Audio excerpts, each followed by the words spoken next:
Thanks for staying tuned to your station, the Africa Independent Television AIT, and welcome to your program Security Watch Africa. On this program, we give you that information you need to keep your life safe and secure wherever it is. We'll bring it to you. My name still remains Patrick Apambo. Like you can see, we're on board the ship, the biggest, the largest, the most essential ship in the fleet of the Nigerian Navy, that is NNS Kada. Most essential because this ship does multi-job for the the fight against insecurity, not only in Nigeria but in the whole of West Africa and Africa, providing that resource, providing that support that the troops will need to be able to carry out their assignment. Like if you look at my right side and behind me, you see various shapes and sizes of ships and vessels and boats that are used for different purposes, for patrols and for attack in any case of eventuality. That is to tell you how equipped Nigerian military has become in the last few years, particularly in the last 2 to 3 years. We must say kudos to the federal government of Nigeria, kudos to the leadership of the Nigerian Navy for ensuring that these ships and boats are kept in good shape. Welcome to the program today. Yes, like I said, we are here. Where we are is called the deck. You can see this is one of its kind in the whole of this sub-Saharan Africa, where helicopters can land here and discharge a lot of things for in case of rescue purposes. On my left, you see the popular Lagos Island, the commercial nerve center of Nigeria. You can see where we are, the location, ensuring that will bring you that news. But in few days and few weeks from now, Nigerians will be going to the polls to cast their votes to choose their leaders, beginning with the presidential election and the national assemblies. Last week we brought you a report where the chief of the army staff talked about the preparedness of the Nigerian army personnel to ensure that they provide support to the lead security agency in terms of election security. This week we decided to hear from the people what they think what should the Nigerian army and other security services do to ensure that Nigerians move freely and cast their vote. Sit back as we bring you this report by Shuli Daniels. As the 2023 general elections draws closer, there are mixed reactions to the level of involvement by the Nigerian military in election security. While some advocate for more physical participation, others are of the opinion that they should be at the background to provide needed support if necessary. Security Watch Africa spoke with a cross-sections of Nigerians on what role they think the military should play in the forthcoming general election security. If the envisaged security challenges probably could overwhelm the police infrastructure or the current police setup, I think it wouldn't be a big problem or big issue if the Nigerian army is instructed to come and take part in ensuring the security of lives and properties during the general elections. That's if the commander-in-chief himself gives the order, gives the instruction for that to happen. I believe that they cannot just mobilize unless there is a specific instruction for that, and then there will also be specific rules of engagement for them to actively participate in the security infrastructure or framework of the general elections. I think the Nigerian Army has a very important role to play. When you compare what we're expecting in the elections to come this 2023 compared to what happened in 2019, I think the security has sort of come more inland. Things like IPOB declaring that there will not be an election and other forms of soft targets that are beginning to bring trouble inland. Before, we used to hear these things were sort of outside and in the outskirts, but this time it's inward. So I think the Nigerian army can assist the police and other law enforcement apparatus to ensure that their presence is adequate, and this will deter people that may have bad intentions towards Nigerians during this period. Nigerian army should actually be there, but their role should kind of be limited because with everything that is going on, the youth are actually irate right now. Everybody is hyper, the emotions and everything is just running in, and if the Nigerian army actually come there and put too much pressure, it's going to actually become a disaster because they'll be applying a lot of pressure on the youth, and that alone will actually infuriate them the more to kind of like do a lot of things they're not meant to do. So if they actually keep it at that point, I think they should be there to man every insecurity at every checkpoint prior the election. I feel the military should intervene because if they don't, it's going to be very drastic. The military intervening will ease the pressure and the atmosphere will be calm rather still because the youth are very angry as it is, coupled with the increment and the change in our currency and the unavailable of funds and all is going to trigger their anger. And if the militaries are not available, I think they will destroy a lot of things. No, they should not play a prominent role. Their role should be more of distant security, not at the polling unit. They should secure the streets, the neighborhoods, but not be seen at the polling units. For obvious reasons. Them being available at the polling unit will scare people away. But if they are on the streets, securing the general areas, people are willing to come out. So I think they should not play a prominent role. Well, unless they will just stay standby. Because all these things will not come out. They will do inside the hide area. But when they standby, anything come out, they will play their role. It's no need for them to come out. Because the more they come out, some people fear to come out and play their own role. But if they standby, when the thing happen, they will take responsibility for that. Army should be involved. The security forces, the armed forces should be more involved in this forthcoming election to curtail the excesses of those unscrupulous elements in our society. The level of insecurity is very high, and the election we need people that will secure the lives of people that are going to vote. Even though we know police and other civil paramilitary are trying their best, but we still need the presence of the military. They also called on military personnel who will engage in the election security to be more professional and civil in the discharge of their responsibility. I believe that they have rules of engagement, and within the society, the Nigerian Army is not even permitted to engage unless there is specific identification of whatever threat or whatever actor that they might encounter as a combatant. So if there is no specific identification or instruction given as that, I don't think they would have any need to, engage. It's the job of the police to enforce the law, enforce order, and make arrests where necessary. So I believe they will just provide ancillary assistance to the Nigerian police, wherever the case may be.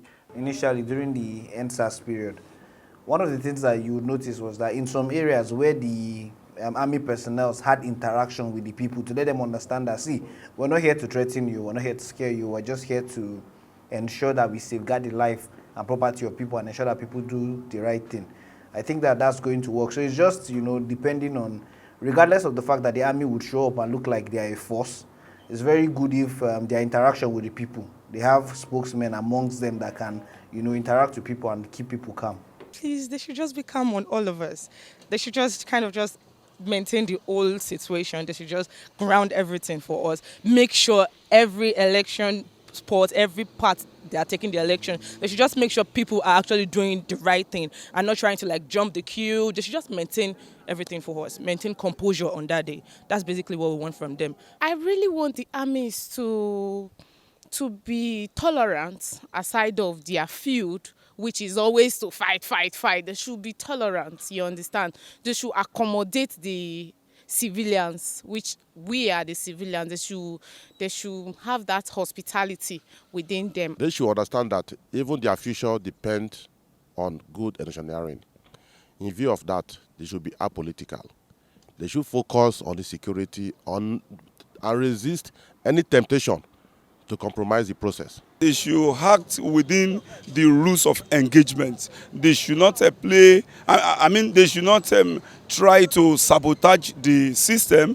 They should not allow politicians to buy them off. They should be professional in their engagements. They should be civil in their operations, because I don't think we really need arms in the elections.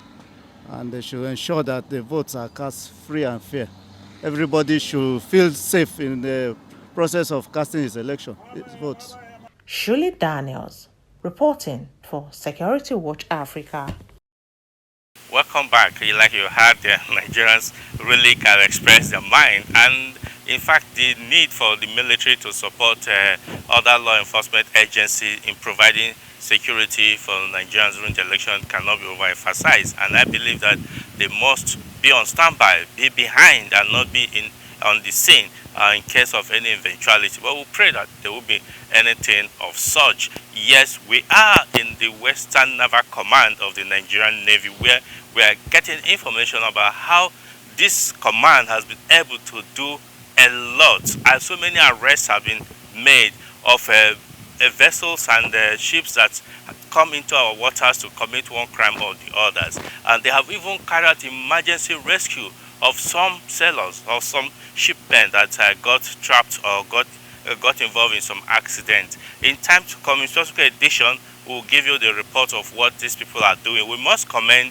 officers and seamen of the Nigerian Navy, particularly of the Western Naval Command, for the yeoman's job they are doing. In fact, there are a lot of things we have gathered here that will interest you. One of the ships behind us is going about to map out the waterways of Nigeria so that we'll be able to prevent accidents on the water. So many information, so many Nigerians do not know about, but we will bring it to you from this program in a special report that we are putting together. But again, let's go straight to what other security forces are doing. Again, from the Defense Headquarters, the bi-weekly media briefing of what the troops of the Armed Forces of Nigeria they've been doing in the last 2 weeks. Elizabeth Tanko was there and brings you this report. As the troops of the Armed Forces of Nigeria continue to crack down on the nefarious activities of terrorists and other criminal elements in their general area of operations, a total number of 340 terrorists and members of their families comprising of 12 adult males, 133 adult females, and 195 children surrendered to troops at different locations at the Northeast Theater of Operations. These was disclosed by the Director of Defense Media Operations, Major General Musa Damadami, at the bi-weekly media briefings. Troops in the Northeast region recovered 2 general-purpose machine guns, 1 AK-47 rifle, 13 Den guns, 3 AK-47 rifle magazine, 1 Bondalia, 316 rounds of 7.62mm by 54mm PKT ammunition, 37 rounds of 7.62mm special ammunition, 1 belted 18 by 7.62mm by 51mm ball round, 19 rounds of 7.62mm NATO ammunition, 2 jackknives, 11 bicycles, 1 vehicle, 1 motorcycle, 20 wraps of cannabis sativa, the sum of 77,260 naira, as well as a vehicle loaded with food items and other sundry items. Troops equally neutralized 56 terrorists, arrested 17 terrorists, and 9 Boko Haram terrorist logistics suppliers.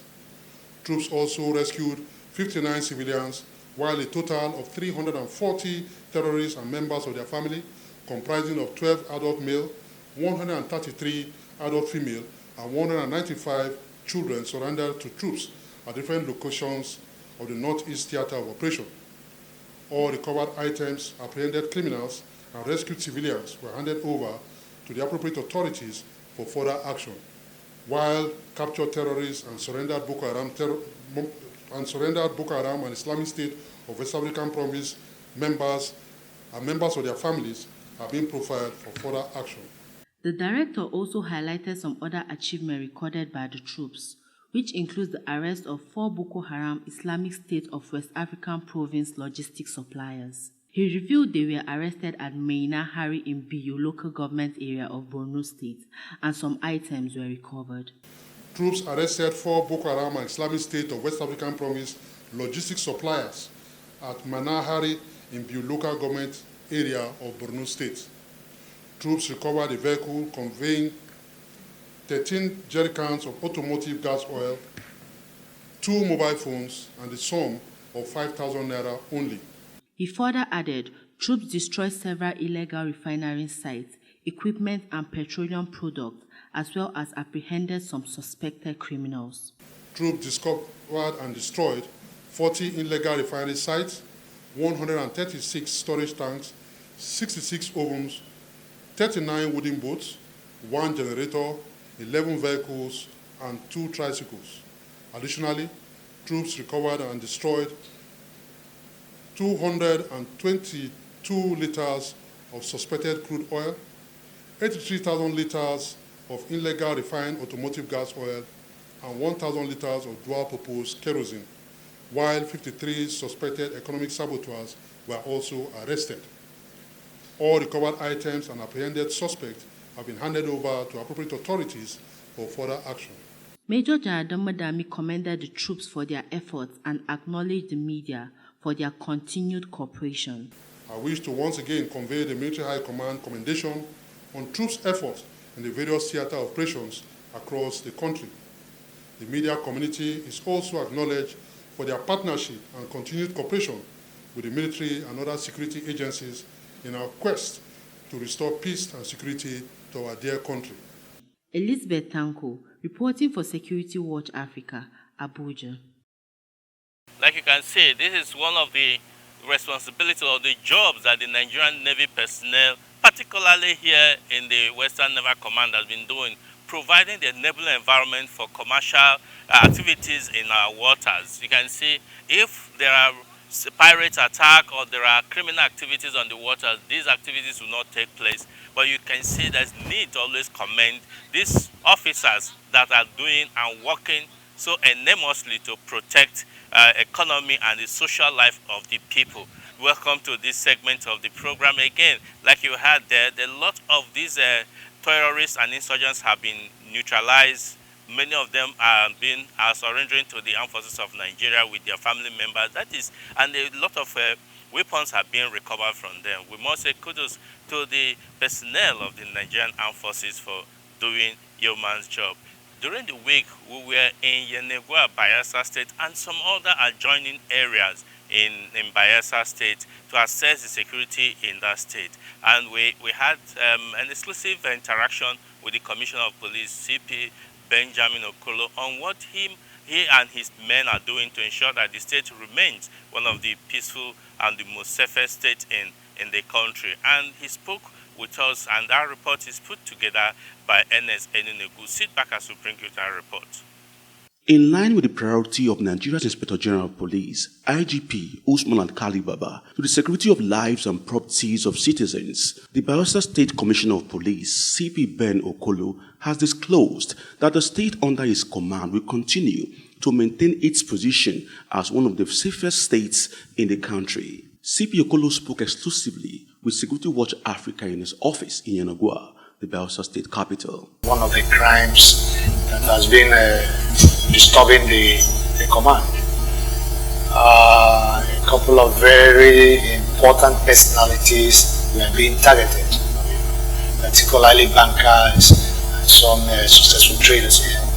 So we went to work and it yielded results in the arrest of a particular gang that specialized in kidnapping bank managers, successful businessmen, and at the moment they are in prison. They are in the correctional center facing trial. The state, which is over 70% water and with high reports of cultism, kidnapping for ransom, armed robbery, particularly in the waterways, among other crimes. What has the command done to change the security situation? It's under control.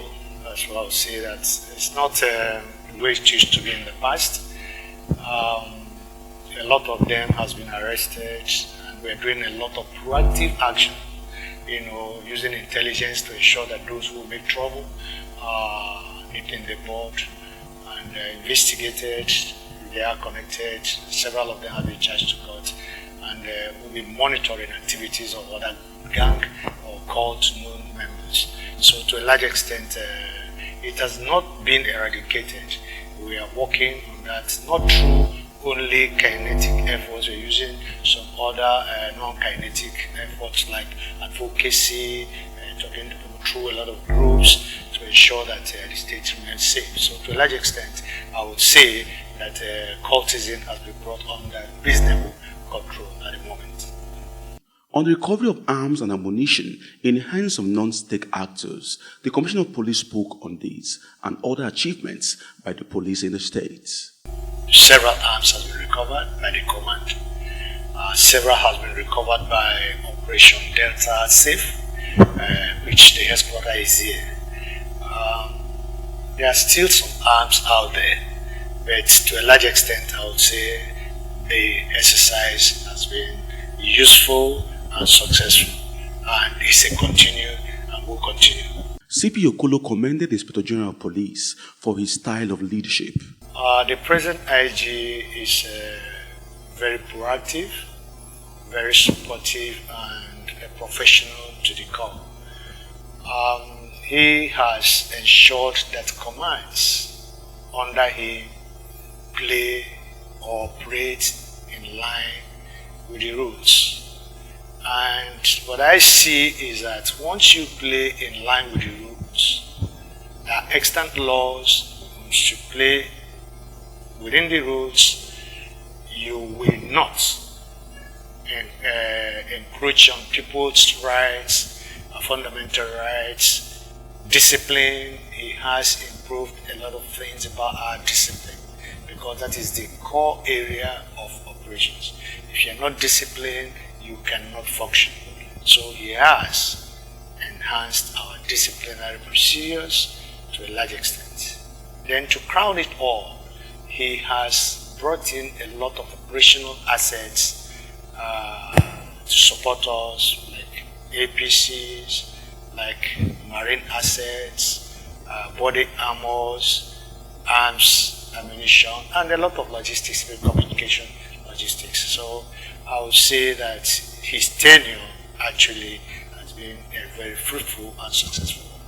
With this level of security presently in Bayelsa State, it is expected that the citizens of the state will exercise their franchise in the coming 2023 general elections without any form of intimidation. Ernest Enuneku, Security Watch Africa, Bayelsa State. Yeah, welcome back. Nice you heard it there from the Commissioner of Police, who said kudos and well done to them for ensuring that the state remain peaceful, the oil-rich state. Yes, we must leave other programs to continue. You know, time is essential and of essence when you are presenting and producing programs like this. But until we come away again next week, I say thanks for staying tuned and bye for now.